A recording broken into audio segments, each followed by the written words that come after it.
Neymar, once hailed as one of football's brightest talents, seemed destined to dominate the sport for years to come. However, despite his undeniable skill and moments of brilliance, a series of questionable decisions, injuries, and controversies have derailed his career.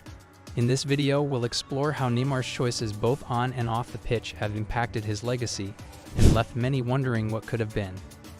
He was the Brazilian football wonderkid, Neymar. Goals and titles notwithstanding, though, it seems as though he never realized his full potential.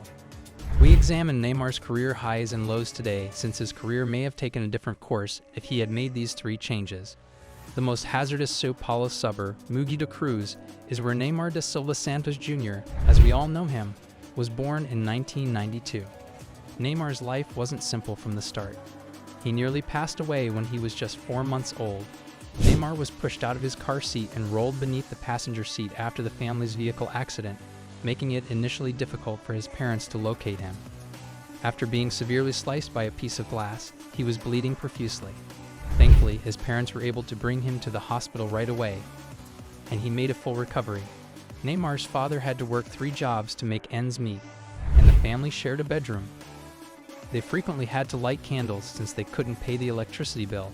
And in spite of all of this, Neymar expressed his gratitude for being born into this family on numerous occasions. Neymar's skill was immediately apparent. He was an avid follower of futsal and played street football with buddies. He also dribbled around the chairs and table.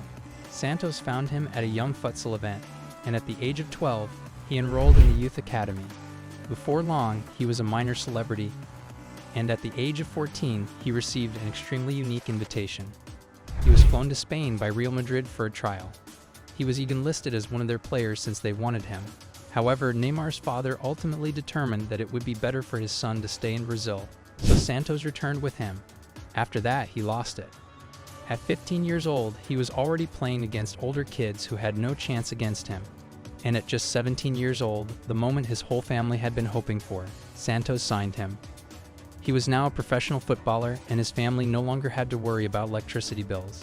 He was supposed to continue with the youth teams first, but in training with the first team, he dominated against adult players. So he made his debut on March 7, 2009. And just a week later, another milestone in his career, Neymar scored his first goal. In total, he scored 14 goals in 48 games in his debut season, and made it to the Campeonato Paulista final with Santos, but lost to Corinthians. In 2010, he won the Campeonato Paulista, scoring 14 goals in 19 games and being named the best player. And in that year, also a very special tournament, the 2010 World Cup in South Africa. Fans and the media had no doubt that Neymar should be called up for the tournament, but Brazilian coach Dunga had other plans.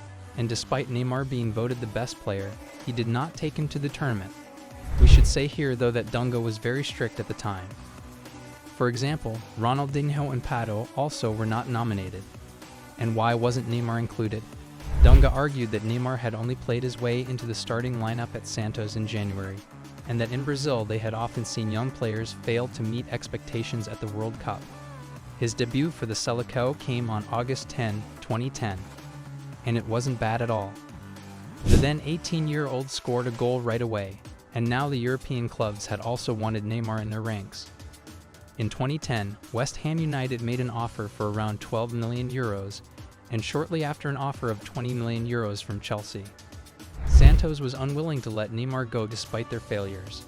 There were undoubtedly concerns about him, despite the fact that his 2 seasons were absolutely successful, and that he ended the 2010 campaign with an amazing 42 goals in 60 games.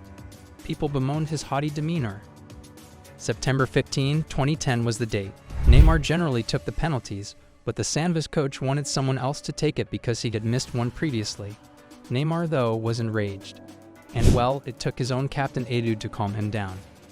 After apologizing, Neymar was given a 2-week suspension by the coach. And what was the outcome? The coach was let go by the team. Neymar was already a household name in his native country at the age of 18. He was praised by all, and it's not easy to stay grounded. And hence our first decision that might have changed Neymar's career. He was so often accused of, being arrogant and dieting a lot. If he had perhaps gone to Madrid at 14, he would have grown up in a big club. He wouldn't have been in the spotlight right away like in Brazil, and he probably would have been instilled with the importance of discipline from the start. His talent, however, was undeniable. He showed that in the following season. and a dream came true, since Pele Santos had not won the Copa Libertadores. That changed with Neymar, and he had a big part in his success with 6 goals. Moreover, we saw the insane goal in the Brazilian League, for which he received the 2011 Puskás Award, the most beautiful goal of the year, and another reason for Santos fans to rejoice. He extended his contract until the end of the 2014 World Cup, but there was another important title in that season, the FIFA Club World Cup, and in the final, Santos faced a team that also had an eye on Neymar, Barcelona. Santos lost 0-4, but Neymar really took a liking to Barcelona's style of play. Neymar was a sensation across the continent and received the award for the best player in South America. But in 2012, the worst defeat of his career up to that point, the 2012 Olympics in London.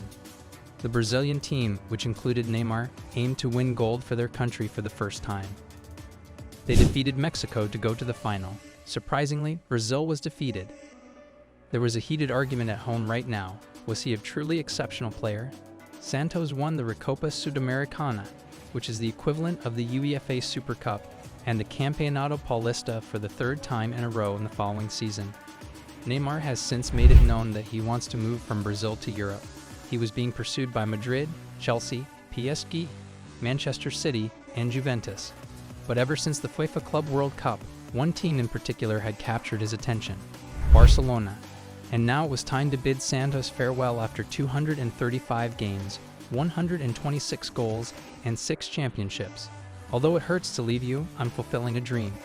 Neymar declared on May 25, 2013 that he would be spending approximately €88 million to move to Barcelona. However, there remained one crucial chore to complete. Brazil hosted the Confederations Cup. He was voted the best player of the tournament after playing a fantastic game and scoring a goal in the championship. After Brazil's 3-0 victory over Spain in the championship match, everyone realized Neymar was ready to compete with the greatest. His debut campaign at Barcelona, though, wasn't great. The team only won the Spanish Super Cup, finished 2nd in La Liga, and lost the Champions League quarterfinals. Neymar's career is a tale of incredible highs and unfortunate lows.